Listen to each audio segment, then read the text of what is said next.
Utilizing tools outside of the LMS is great for differentiation and for specific needs. So we'll chat about a few tools that the St. Paul's schools have in our toolbox that can be embedded into our LMS for easy access. Now, this isn't all the tools available, but these are some that we've seen have been really effective in the classroom. First thing we're going to talk about is Padlet. Padlet is a great versatile tool. It's essentially a digital bulletin board, making it very flexible. For example, you could have your students post up their opinions to open-ended questions, their short answers, brainstorming, or even their project ideas. You can have them share research or collaborate, and you can do more things that involve manipulating information, like sorting activities or placing content on a spectrum of agree or disagree, or positive to negative, or making categories for ideas.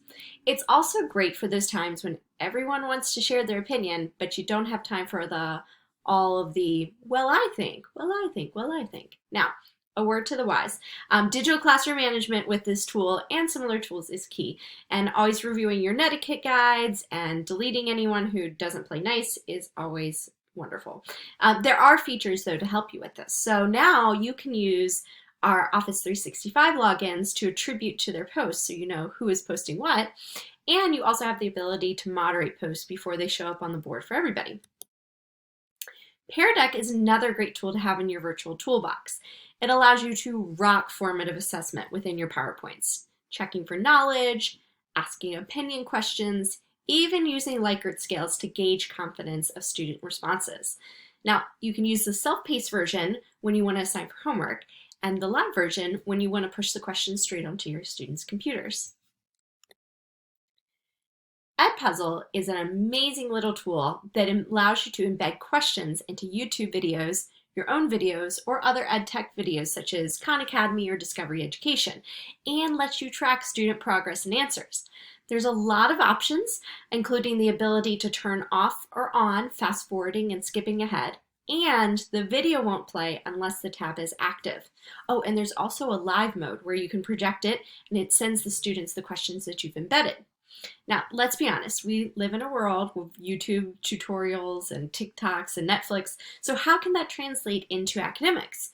Well, I am in no way of doing a TikTok dance for my students' attention, but I am all about not having to create my own videos. So people can create content for online educators all the time, and I'm going to keep making Edpuzzles with them.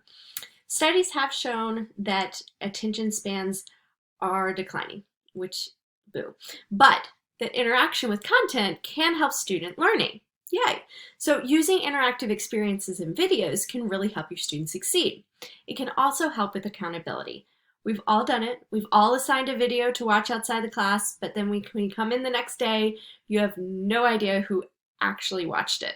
So Edpuzzle takes this mystery away. Now, not only can you allow or not allow skipping, you can also embed questions to check for understanding, which gives you real formative assessment data, and you can voice over for parts that you want to emphasize. Edpuzzle promotes active learning when asynchronous as well. Subplans got you down? Edpuzzle it. Half of the class going to be going to a sporting event? Record the class and then Edpuzzle it. It allows for those asynchronous moments to be able to be meaningful. And you know, they say that if you can talk about a topic, then you really understand it, and Flipgrid does a great job of this. Essentially, it's an audio-visual online discussion, providing students with the opportunity and challenge to be able to express themselves verbally for collaboration. This is a great verbal communication practice tool. It's great for presentations, it's awesome for collaboration. Oh, and now they have some cool features, such as a screen recorder for students to share PowerPoints and other digital content when they talk. And they have something called Flip Pals, where students can connect with other classes and virtual pen pals to learn from one another. So here's some tips that we have. Providing examples and options for how they can contribute to the discussion is great. Giving multiple prompts so students feel more comfortable sharing can really help them. Making it fun with guest and mystery contributors is always great. Students love when outside speakers or even the division heads pop in and are talking to them. And encouraging them not to write anything down is really fantastic. Being okay with the ums and the ahs will help them learn to express their ideas verbally, which is a big challenge for them. So here's some great ways we've been seeing it used in the classroom. introductory class discussions at home to get opinions started so then the conversation can go deeper when you're face to face, reflections on content that they've consumed, which is awesome for doing readings, labs, hands-on projects, and wanting them to reflect on that experience. Out-of-class exit tickets after you've had the chance to digest info from the class. So what do they still remember from what you did in class? It's a great homework assignment. And class presentations when you want to watch them asynchronously. And finally, Newsela. Newsela is another fantastic tool to help students. This one focuses on research and inquiry differentiated to learners' Lexile levels. You can search Newsela for essentially any topic and get content to share with your students for them to read and annotate. And it all comes with pre-created quizzes and writing prompts for all of the articles to help you assess comprehension.